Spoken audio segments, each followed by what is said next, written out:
परिचय। दोस्तों, हम टहलने, दौड़ने और खेलने जैसी गतिविधियां करते हैं और इन सभी में घर्षण एक महत्वपूर्ण भूमिका निभाता है। आपने लोगों को बर्फ पर स्कीइंग करते अवश्य देखा होगा। इस खेल में संतुलन और घर्षण बल की जानकारी आवश्यक है। क्या आप जानते हैं कि घर्षण बल को इसकी विशेषताओं के आधार पर वर्गीकृत किया जा सकता है? आइए हम विभिन्न प्रकार के घर्षण बलों के बारे में जानें। उद्देश्य।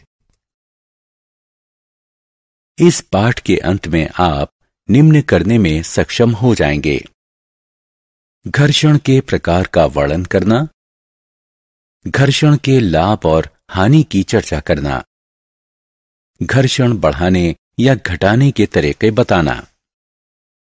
घर्षण के प्रकार। घर्षण को 4 प्रकार में बांटा जा सकता है: स्थैतिक घर्षण, सर्पी घर्षण, लोटनिक घर्षण और तरल घर्षण। स्थैतिक घर्षण और सर्पी घर्षण। जमीन पर पड़ी हुई गेंद विरामावस्था में है। इस समय इस पर स्थैतिक घर्षण काम कर रहा है। 2 धरातलों जो कि तुलनात्मक रूप से परस्पर विराम की अवस्था में हैं, इनके बीच लगने वाले घर्षण को स्थैतिक घर्षण कहते हैं। स्थैतिक घर्षण में पिंड में कोई वास्तविक गति नहीं होती। स्थैतिक घर्षण में स्थैतिक घर्षण बल आरोपित बल के बराबर होता है। स्थैतिक घर्षण विराम में पड़ी हुई वस्तु के सरकने की शुरुआत के साथ ही समाप्त हो जाता है।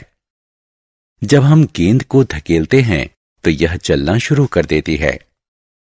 जब कोई वस्तु धीरे धीरे सरकती है या संप्रण करती है तो उस समय लगने वाले घर्षण को सर्पी घर्षण कहते हैं। एक बार कोई वस्तु सरकना शुरू कर देती है तो सर्पी घर्षण थोड़ा कम हो जाता है या स्थैतिक घर्षण से कम होता है। सर्पी घर्षण में सर्पी घर्षण बल सतत खिंचाव बल के बराबर होता है। लोटनिक घर्षण। आपने अटैचियों और अन्य सामानों पर पहिए या रोलर जड़े देखे होंगे। ऐसे सामान को कोई बच्चा भी खींच सकता है। ऐसा क्यों होता है? आइए पता लगाएं। रोलर घर्षण को कम कर देता है और रोलर पर स्थित सामान को लोटन कराता है। किसी वस्तु को दूसरी वस्तु पर सरकने की तुलना में लोटन करना सदैव आसान होता है। यही कारण है कि रोलर जड़ा सामान खींचना सुविधाजनक होता है। किसी वस्तु में लगे रोलर और धरातल के बीच लगने वाले घर्षण बल को लोटनिक घर्षण कहते हैं। क्योंकि लोटनिक घर्षण सर्पी घर्षण से बहुत कम होता है, इसलिए अधिकतर मशीनों में संपरण को बॉल बेयरिंग की सहायता से लोटन में प्रतिस्थापित कर दिया गया है। छत के पंखों तथा साइकिलों में धुरी तथा नाभि के बीच बॉल बेयरिंग का उपयोग इसके सामान्य उदाहरण हैं। तरल घर्षण। सिर्फ धरती ही घर्षण बल नहीं लगाती, बल्कि वायु और जल भी घर्षण बल लगाते हैं। विज्ञान में गैस और द्रव का सामान्य नाम तरल है। आइए तरल घर्षण के कुछ उदाहरण देखें। मछलियों का रेखीय शरीर उनके शरीर और जल के बीच घर्षण कम करने में सहायता करता है। नाव और जलपोत आगे से पतले और बगल में ढलाव वाले होते हैं। इसे रेखीय आकार कहते हैं। रेखीय आकार तरल माध्यमों में घर्षण को कम कर देता है, जिस माध्यम में से ये वस्तुएं गति करती हैं। जल तैर रहे जलपोत पर घर्षण लगाता है। तरल घर्षण। रात को स्वच्छ आकाश में उल्का देखी जा सकती हैं।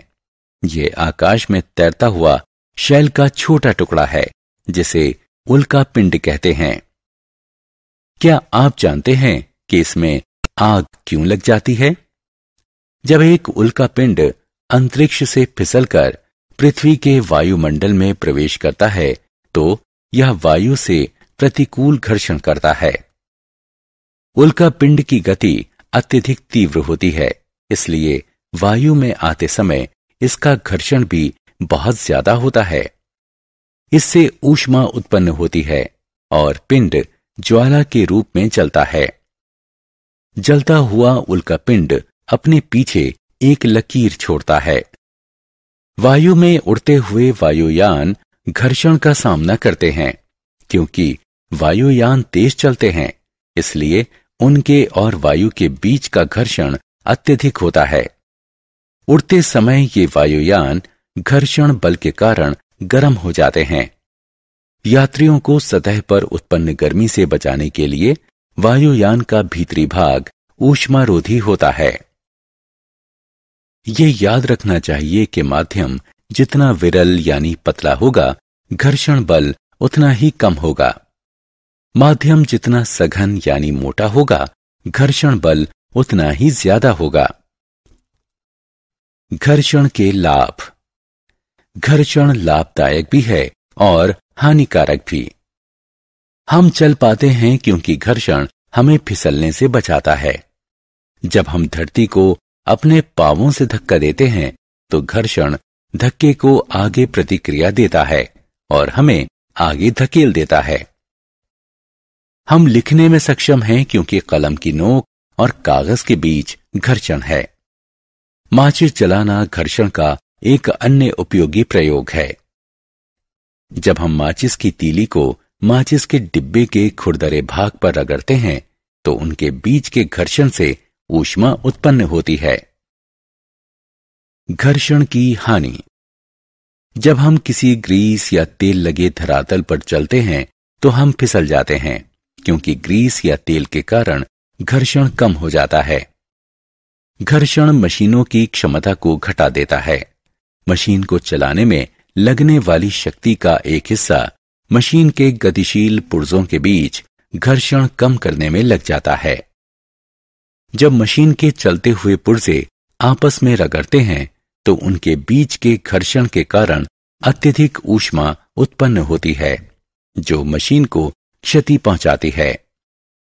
मशीन में कई ऐसे पुर्जे होते हैं जो लगातार रगड़ते रहते हैं। घर्षण के कारण मशीन के परस्पर रगड़ने वाले पुर्जे जल्दी घिस जाते हैं। वाहनों के पहिए घर्षण के कारण घिस और फट जाते हैं। घर्षण कम करने के तरीके।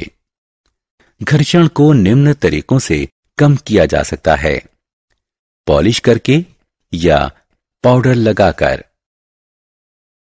हम खुरदरी सतह को पॉलिश या पाउडर लगाकर चिकना बना सकते हैं। चिकनाई के कारण सतह का घर्षण कम हो जाता है। बाल बेरिंग का प्रयोग करके।